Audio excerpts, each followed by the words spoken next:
Votre présence ici ce soir et merci d'être venus aussi nombreux. J'ai le plaisir d'accueillir avec vous, à l'occasion des élections des 23 et 30 mars 2014, M. Gérard Lara, candidat à la mairie de Carcassonne, ainsi que les membres de sa liste Bien Vivre à Carcassonne.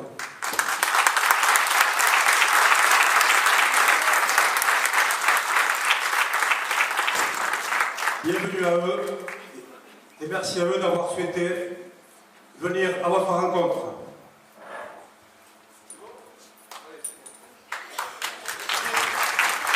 Merci beaucoup. Merci. Bon, écoutez, les traditions se perdent, sauf ici. Parce qu'avant, je me souviens des campagnes électorales, il y avait des réunions dans les quartiers, dans les hameaux, etc. Et maintenant, les candidats font des grands meetings, 600, 700, 800 personnes, avec de la vidéo, avec des images, avec de la musique. Mais c'est du showbiz. C'est pas de la démocratie. La démocratie, c'est venir à votre rencontre, écouter ce que vous avez à nous dire. Nous-mêmes, nous essayons de pouvoir répondre. On n'est pas toujours d'accord, mais ce n'est pas dramatique. C'est la vraie démocratie. Alors, chaque quartier de la ville, chaque hameau a ses problèmes, a ses préoccupations. En tout cas, je vous remercie et je remercie l'organisateur d'avoir prévu une réunion ici. C'est la seule réunion qui se tiendra dans cette campagne électorale. Seule réunion de proximité, à l'exception des meetings dont je parlais il y a un instant. Honnêtement, c'est un peu décevant, mais c'est comme ça. Alors, ces élections 2014 sont des élections un peu particulières. Un peu particulières parce que, après une période de gestion de 1983 à 2005, avec Raymond Chézard, moi, après son décès, j'ai été investi pour gérer la ville, et puis il y a eu les élections qui ont fait que nous avons été remerciés. Mais ce n'était pas plus mal, parce qu'on a pu comparer ce qui avait été fait à un moment donné de la ville, et ce qui a été fait de 2009, septembre 2009 à l'autre. Très honnêtement, et ce n'est pas parce que nous luttons contre cette gestion, très honnêtement, le porte-à-porte que nous faisons, quand nous faisons du porte-à-porte, du vrai porte-à-porte, du contact direct, traduit ce que nous pensons, c'est-à-dire qu'en réalité, cette alternance démocratique n'a pas réussi. La ville se dégrade, la ville est abaissée, des choix politiques ont été faits, des choix de gestion ont été faits qui sont très négatifs pour la ville. Et la conséquence, c'est que nous nous trouvons là où nous sommes. Donc, tout le monde se plaint. Il y a des plaintes qui sont justifiées, d'autres qui le sont un peu moins. Il faut être objectif. Mais d'une manière générale, elles sont justifiées. Alors, nous avons décidé de relever le défi. Car c'est un défi. Nous voulons reprendre une gestion qui ne marchait pas trop mal, et nous voulons aboutir là où nous avions fixé le curseur, c'est-à-dire en 2010, c'était 2008-2010, ça va être 2014-2010, avec un projet bien ciblé, bien réfléchi, bien chiffré pour notre ville, afin qu'elle retrouve sa dynamique et que les Carcassonnais soient fiers de leur ville, car aujourd'hui ils ne sont pas fiers de leur ville.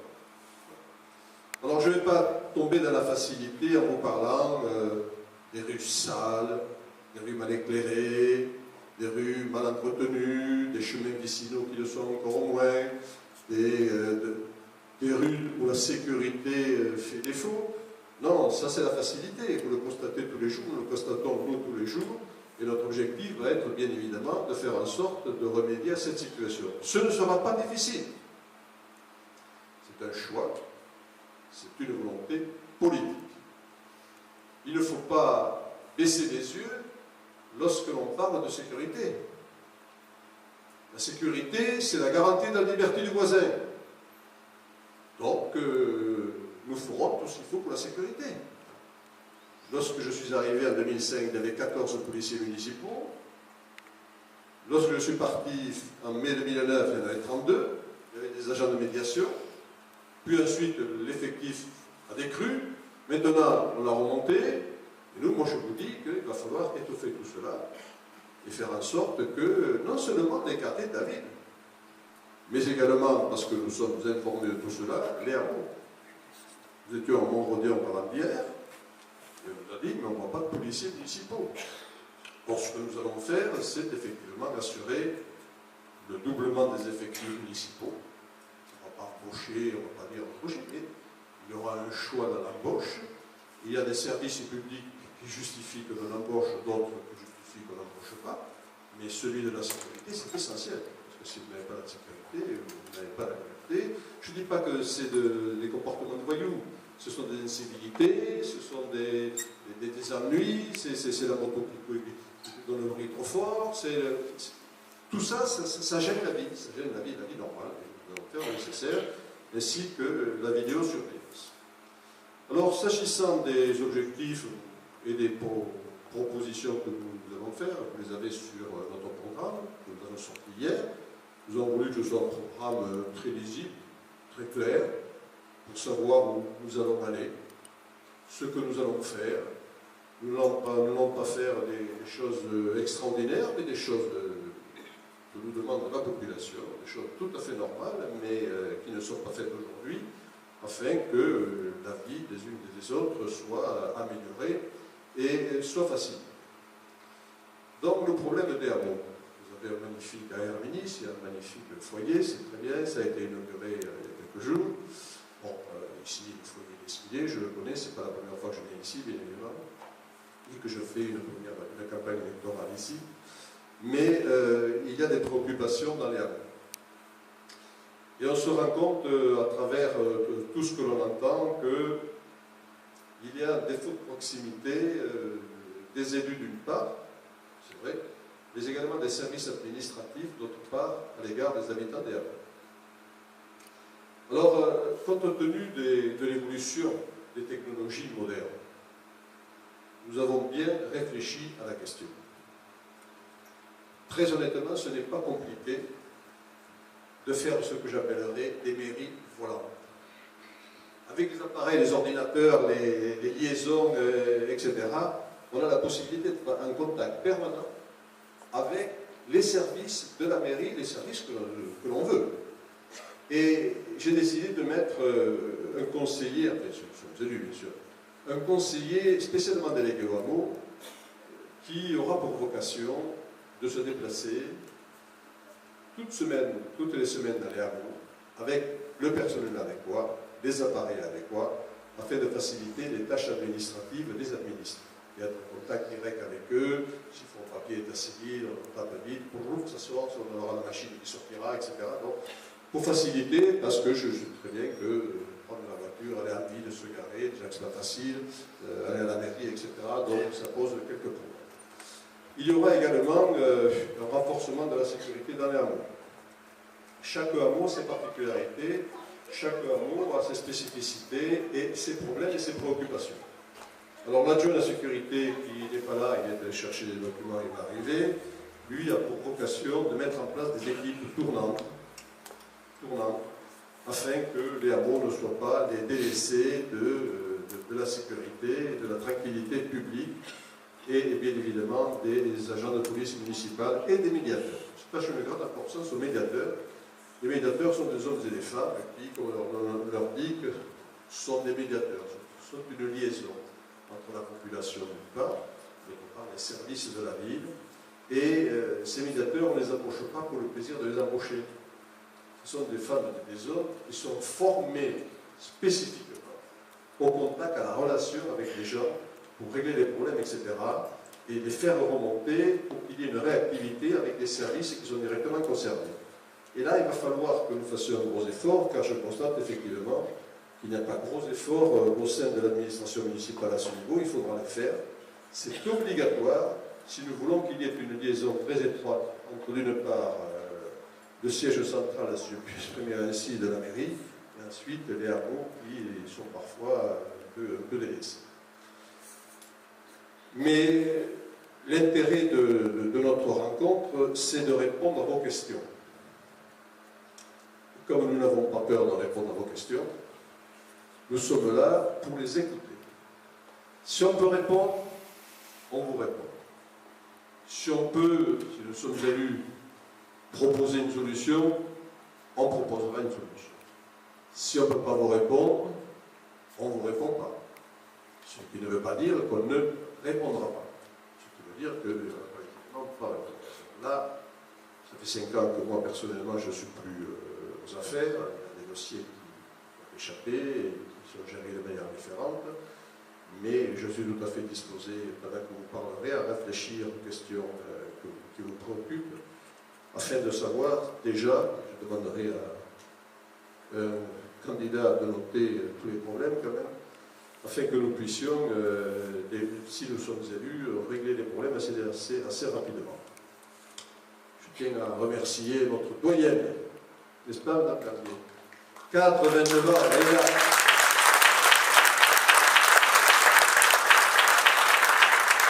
Elle n'a jamais manqué une réunion. Je ne sais pas pour qui elle vote, ce n'est pas un problème, mais elle est toujours là. Et ça, je tiens à la féliciter pour tous les jeunes qui m'accompagnent. Alors, notre liste est composée de 43 femmes et hommes. Rares sont ceux qui ne sont pas natifs de Carcassonne. Rares sont ceux qui ne travaillent pas à Carcassonne, qui n'ont pas travaillé à Carcassonne, mais aucun d'eux n'est un professionnel de la politique. Aucun n'a vécu, ne vivra de la politique. C'est un gage. Ils sont engagés pourquoi? Bon, parce qu'ils aiment leur ville, parce qu'ils considèrent que leur ville est un peu maltraitée, et ils veulent à tout prix faire quelque chose pour leur ville, et puis ils me font un peu confiance.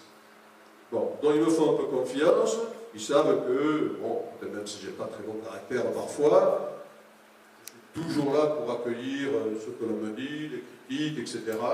Et essayer de trouver des solutions avec beaucoup d'honnêteté. Si on peut trouver la solution, comme je disais, il y en a 100 à trouver. Si on ne peut pas la trouver, ben, on ne peut pas la trouver.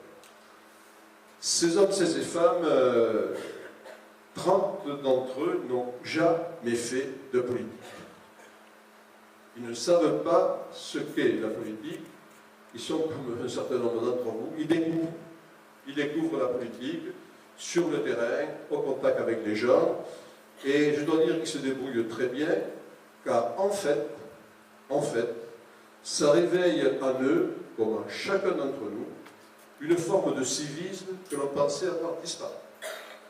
Et là, je dois dire que je suis très content d'eux. Le travail qu'ils mènent, c'est un travail vraiment de terrain, à l'écoute de la population. On ne dit pas toujours des choses gentilles. C'est la vie, c'est comme ça, il faut savoir l'accepter, le supporter. Voilà ce que je voulais vous dire. Je ne vais pas développer le programme, c'est fastidieux. Moi, je répondrai aux questions que vous allez me poser, ou les candidats, s'ils sont plus compétents que moi, et je n'en doute pas un seul instant. Donc je suis là à votre disposition. C'est le principe des réunions. Écouter les discours, c'est bien beau, mais enfin, c'est pas très intéressant au bout d'un certain temps. Et maintenant, je suis disposé à répondre à vos questions. Monsieur.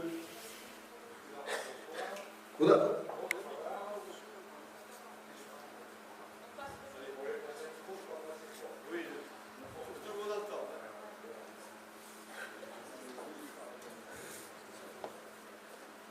Monsieur Lara, bonsoir. Je suis carcassonnais et je suis venu venir à cette réunion et j'apprécie le fait qu'en tant que citoyen, vous soyez à l'écoute par une réunion publique. On peut poser des questions, ce qui est assez rare à Carcassonne. J'ai questionné aussi d'autres candidats pour leur demander quand est-ce qu'ils faisaient un meeting. Il n'y en a pas beaucoup. Je suis venu vous voir ce soir parce que mon vote n'est pas fixé. Voilà, je vais vous le dire encore, j'attends un peu les réponses par rapport à les questions que je voulais vous poser. Mais je suis là aussi ce soir, vous m'avez vu à l'entrée, avec 2 casquettes. La première, je suis représentant de l'association Acrobats. association audoise contre les nuisances sonores et de l'environnement des avions de l'aéroport Saint-Bazin. Je voudrais, comme j'ai pu le faire avant que vous arriviez, sensibiliser les personnes qui sont victimes de ce vacarme, de ces aéronefs, je ne parle pas des avions Ryanair, de ces bimoteurs qui n'arrêtent pas de tourner autour d'ici, du canal du Midi, du quartier Pasteur, qui font une boucle, et on ne peut plus prendre l'apéro. Donc cette association existe depuis 2007, se bat contre les nuisances sonores, les odeurs aussi, pour que surtout l'ENAC, l'École d'aviation civile, n'ait pas un programme qui permette d'accueillir des élèves pilotes qui viennent de Montpellier, qui viennent de Toulouse, qui viennent de Lille, qui forment des pilotes chinois, marocains, et j'en passe, et les meilleurs. Donc ça va être de plus en plus pire, et donc vous allez voir qu'à partir d'avril, il y a un programme de vol jusqu'au mois d'octobre qui ne va pas cesser. Donc, en tant que l'association Acrobat, nous voulons attirer l'attention sur 4 revendications très simples. Ce n'est pas d'interdire ces vols, c'est de dire d'abord qu'on se fasse connaître pour dire 1. On peut faire délocaliser ces vols sur des zones non habitées. Parce que l'ENAC a un programme de faire tourner ces aéronefs autour de la côte dont je citais tout à l'heure, qui ne sont pas les habitations. 2. Interdiction absolue de faire des vols entre 12 et 14 heures et après 20 heures. J'ai pu parler avec certains d'entre vous, de votre équipe municipale, qui m'ont dit que même à 23 heures, je sais de quoi je parle, j'habite à côté du canal du Midi, vous avez des avions qui continuent à tourner toutes les 4 minutes. C'est la deuxième revendication. 3, et elle n'est pas des moindres, on peut mettre des silencieux sur ces avions. Ça coûte 400 € sur des TB20.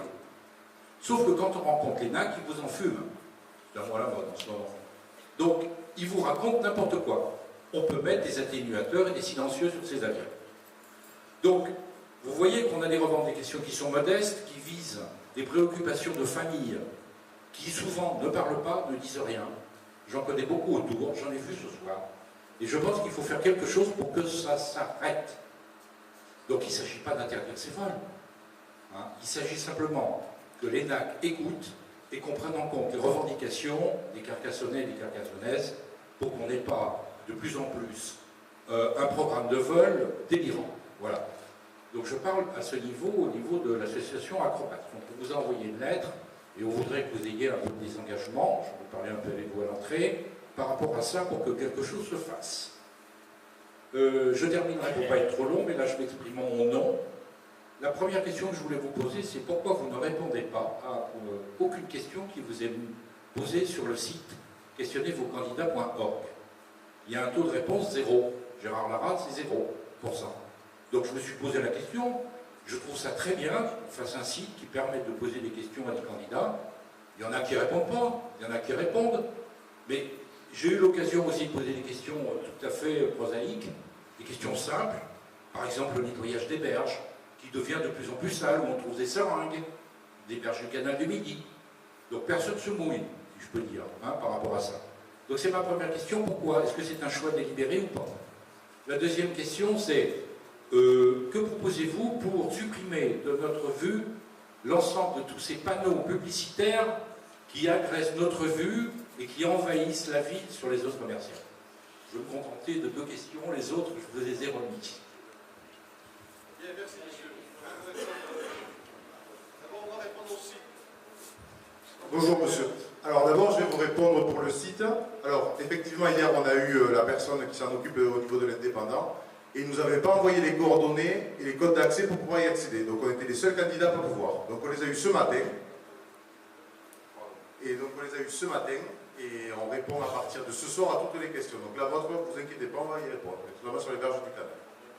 Voilà. Bien. Donc nous sommes pas tout à fait responsables, puisqu'en effet, si j'ai bien compris, nous ne voyons pas les questions. On ne peut pas répondre aux questions qu'on ne connaît pas. Mais on va vous répondre sur tous les sujets qui vous préoccupent.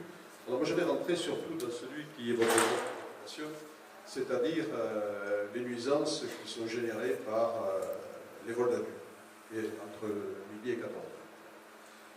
Lorsque j'étais maire, vous m'aviez saisi, pas vous, mais vos prédécesseurs, au sujet de ces nuisances et nous avions fait un travail de concertation extrêmement approfondi avec d'une part la préfecture, d'autre part l'ENAC.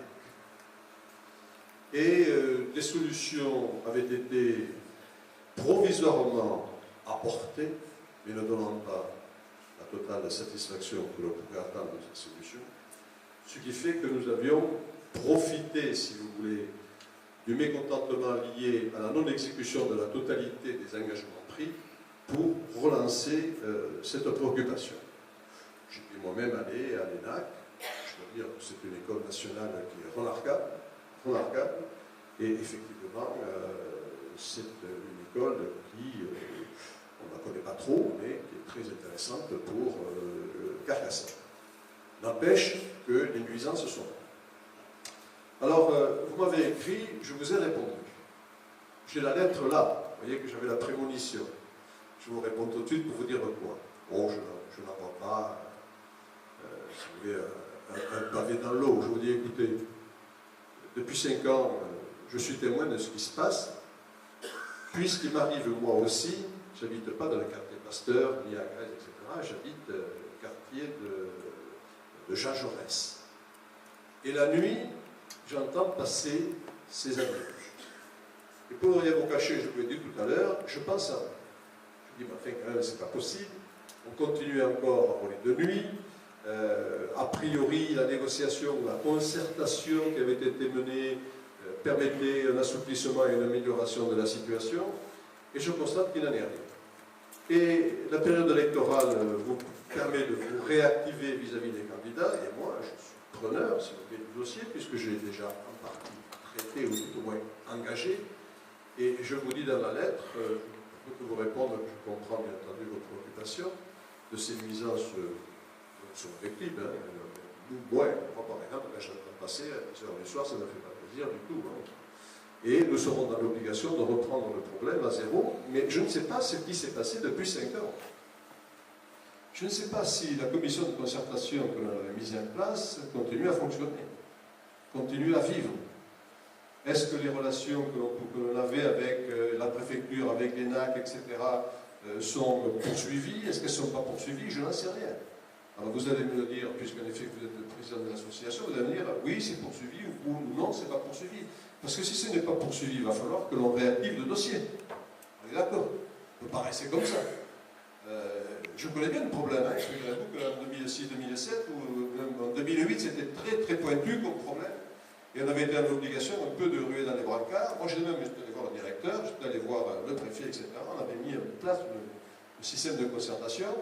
Mais ce que je peux vous dire aujourd'hui à ce niveau, c'est que si nous devions être élus le 30 mars, ben, nous verrons très rapidement, afin que nous puissions, si cette commission ne fonctionne pas, afin que nous puissions nous déplacer et demander au préfet, moi je ferai la connaissance, enfin, dans le travail, de réactiver cette commission afin de trouver des solutions. A priori, ce n'était pas très compliqué autant qu'il en souvienne. On m'avait expliqué, on avait une réunion de travail à l'ENAC, ce n'était pas très compliqué. Alors qu'il y ait des élèves qui viennent de partout, je suis fier pour Carcassonne, mais il n'est pas normal que dans certaines heures, certaines nuits, les vols se poursuivent.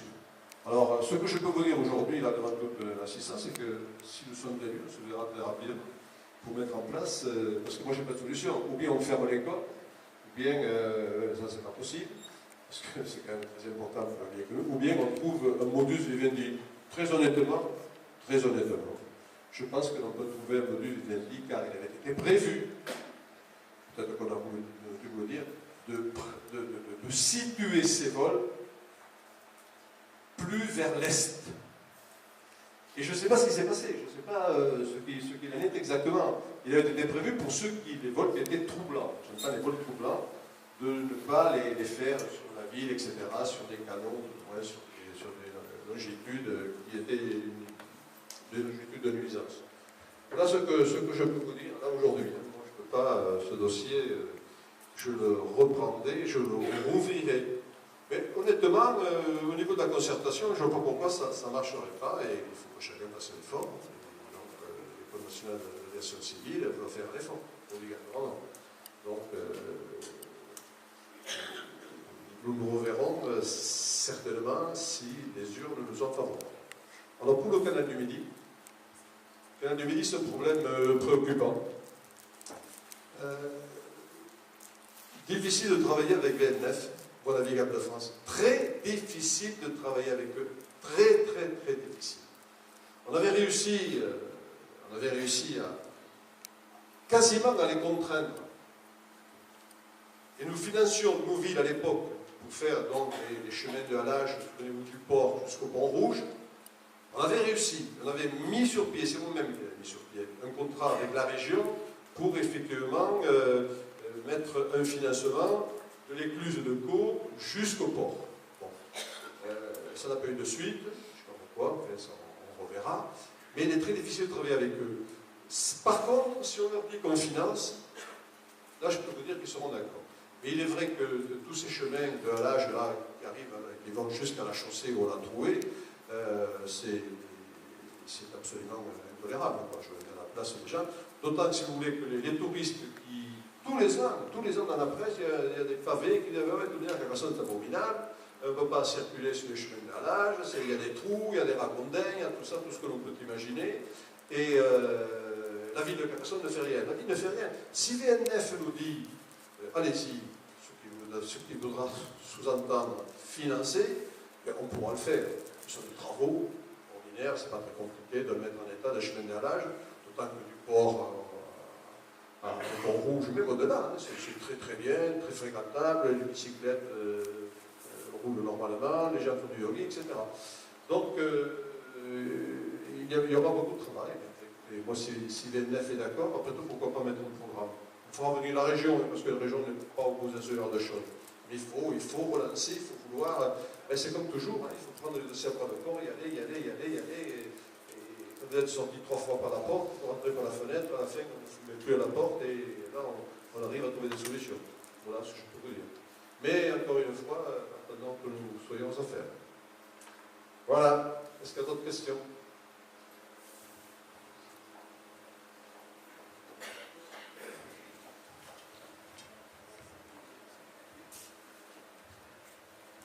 Bonsoir. Je suis Carcassonnais Pierre de Lettres. Je réside sur les Hauts-de-Grèze. Et si par bonheur vous étiez élu, je voudrais savoir ce que vous comptez faire pour les lotissements des hameaux en général qui ne sont pas rattachés à la municipalité de Carcassonne. Ça fait 6 ans que le lotissement est terminé. Malgré les promesses de la municipalité en place aujourd'hui, le quartier, enfin, je dis bien les rues de l'herbe poussent un peu partout. Il y a un bassin de rétention qui est envahi complètement et d'eau, d'herbe, où un gamin a failli se noyer en essayant de récupérer un ballon il y a 4 ans. Donc, voilà. Je représente les habitants de ce secteur et ils me demandent, pour moi aussi, qu'est-ce que la municipalité future compte faire pour ça.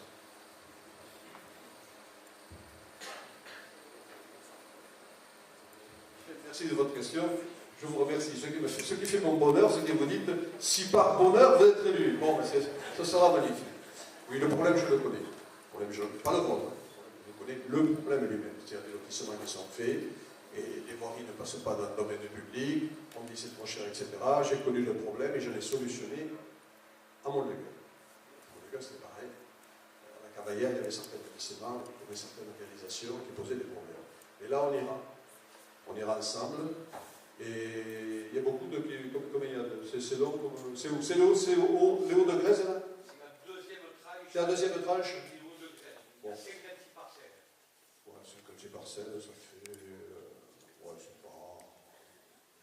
pas énorme, 56 parcelles. 56 parcelles, il y a 4 routes, 4 dessertes. Bon, mais ça, il suffit que la ville prenne la décision d'intégrer dans le domaine public. Parce que je présume que vous êtes dans l'association syndicale, vous êtes géré comme même pas. Oui, mais d'accord, dans l'association syndicale. Okay. Bon, ben écoutez, je peux vous dire là que ça va être une des préoccupations, parce que c'est un dossier qui traîne là, que personne ne veut régler. Pas uniquement le vôtre. J'en ai connu d'autres, j'en ai connu à Vinal, j'en ai connu, etc. Bon, on les a intégrés au fur et à mesure. C'est sûr que ça crée de la dépense supplémentaire, puisqu'en effet, on intègre bon, des axes de circulation, des accès qui rentrent dans le domaine public. Bon, mais comme vous payez vos impôts, et comme les impôts sont lourds, tous d'accord, il va falloir quand même qu'il y ait une égalité. S'il y a l'égalité de tous devant l'impôt, il y a l'égalité de tous devant l'utilisation de l'impôt.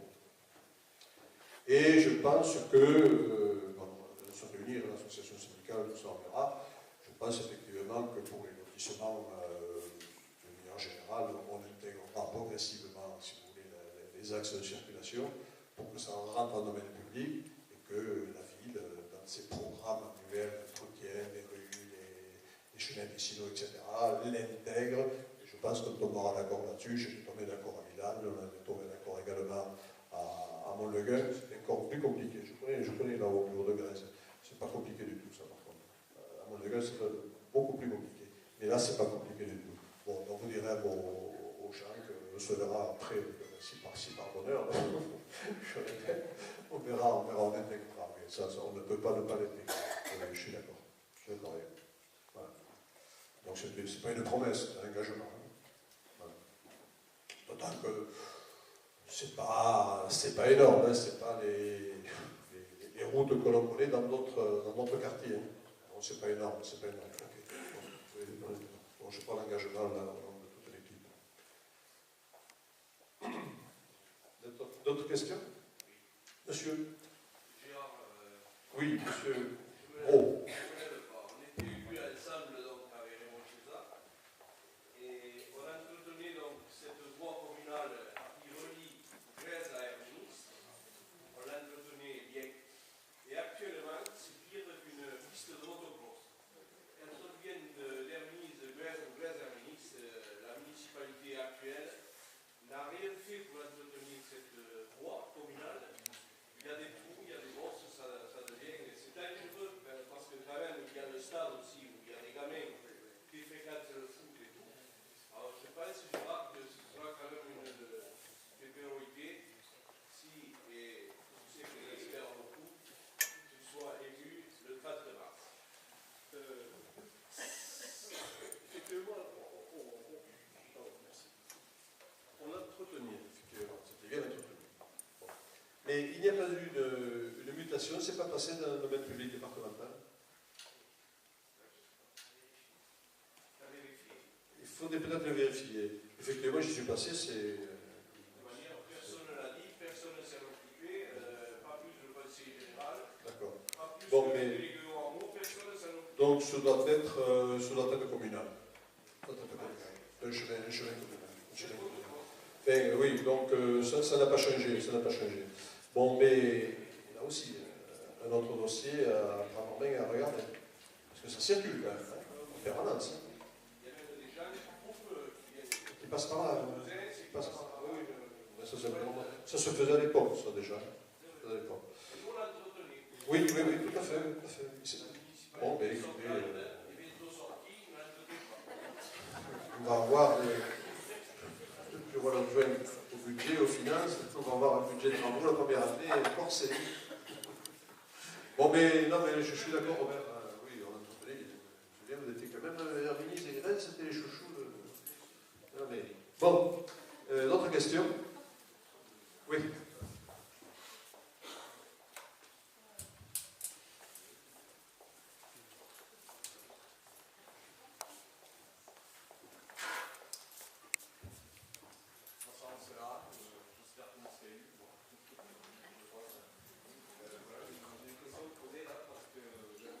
J'habite à Grèce depuis 25 ans. Au départ, c'était un quartier tranquille. C'était bien, il y avait quelques habitations, c'était bien. Depuis quelques temps, bon, il y a eu des maisons qui se sont construites, tout ça. Des gens qui font des élevages de chiens. Alors, je ne sais pas si vous savez ce que c'est, 13 ou 14 chiens qui aboient jour et nuit. Les bichons qui sont dans une maison, là, qui font du matin jusqu'au soir. Quand on appelle la police municipale, bon, ils viennent, ils jouent avec les cow-boys, parce qu'ils viennent toujours chez moi, parce que je suis le seul, soi-disant, à me plaindre. Donc, en ça, il y a des gens après qui font une pétition contre celui qui dit quelque chose, une pétition toujours pareille, hein, c'est comme ça. Voilà. Et ces personnes-là, ben voilà, dans des chiens, peut-être, ou je ne sais pas, ici. C'est un peu le ministre. Oui. C'est le problème de la ministre. C'est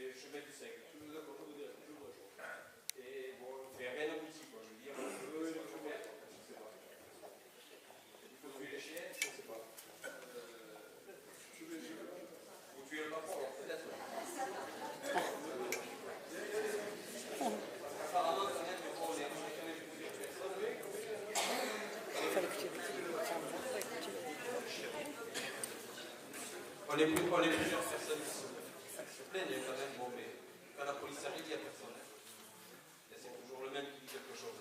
Évidemment, celui-là, il se fait... Mais celui qui a les chiens, lui, ça va tranquille. Hein. Il laisse sur le dos tout le monde, en plus de ça. Hein. Parce que c'est vraiment quelqu'un de malhonnête. Hein. Moi, ça fait 25 ans que j'habite ici, j'ai jamais eu d'histoire dans le quartier, ni avec les gens du village. Hein. Bon, mais je ne sais pas ce qu'il faut faire. Mais apparemment, ça va bien, lui, personne. Tout le monde va bien. La police municipale peut-être même achète des chiens, parce que... Voilà. Problème d'éclairage aussi, on a, parce qu'il y a une ampoule là qui ne marche pas, mais une ampoule qui me veut, là. On avait demandé un lampadaire pour c'est impossible de le mettre, je ne sais pas si ça peut coûter cher de tirer sans mettre le fil, bon, je ne sais pas, il ne faut pas me donner le fil, je vais le faire moi. Et ça, on n'a pas de lumière depuis. Vous n'avez pas de lumière chez vous? Comment? Vous n'avez pas de lumière chez vous? Non, on n'a pas de lumière. Voilà. Ils n'ont pas tiré? Ben, ils ont une ampoule à changer, mais je ne sais pas s'ils ont l'échelle. Ah, Voilà. Ça fera bouger les choses.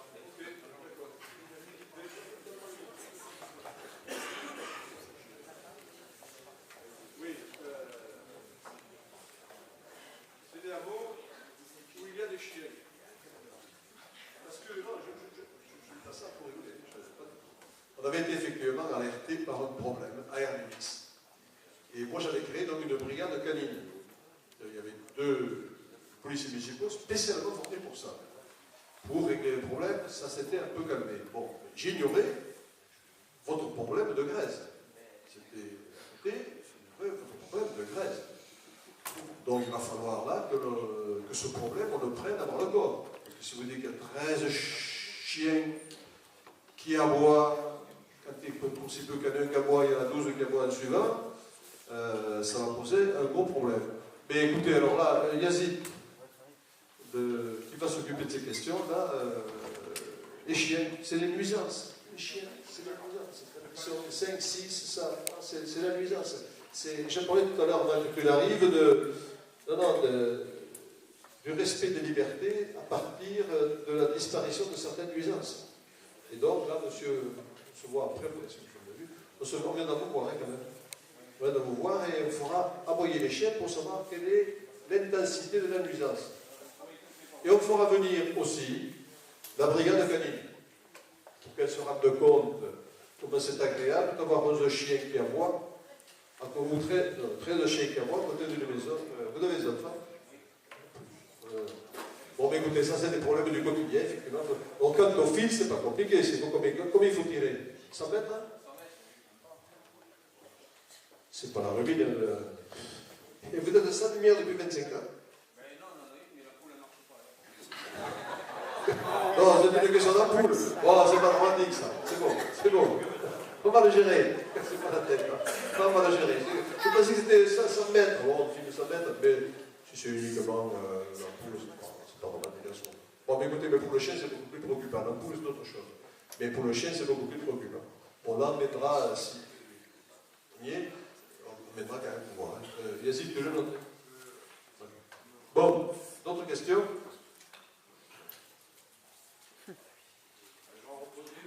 Allez-y. Je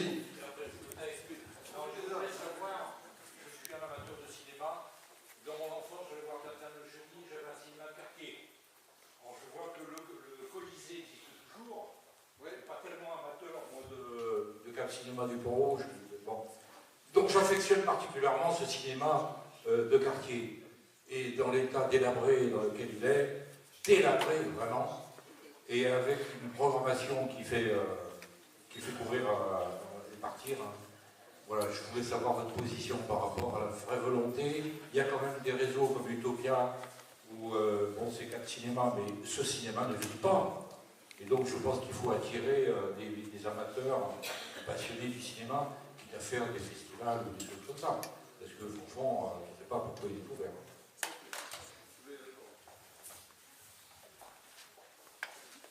Bien, je suis d'accord avec vous. D'autant plus d'accord avec vous Que vous devez le savoir, c'est moi qui fais classer Colisée, cinéma d'art et d'essai. Il avait été prévu avec la société Cap Cinéma, dans le cadre de la loi Sueur. prévoit des financements d'État, des financements de l'exploitant, des financements de la ville, pour aménager le Colisée. Souvenez-vous, puisque vous êtes branchés là-dessus, il fallait casser au rez-de-chaussée pour créer un espace, disons, de convivialité, et ensuite récupérer les salles d'huile. Bien. Donc là, c'était un projet qui était cofinancé, c'est la loi Sueur, l'État participe, et le Centre national du cinéma, tout le monde participe, dès lors qu'on est classé cinéma d'art et d'essai. Bon. Et ce qui me fait peur,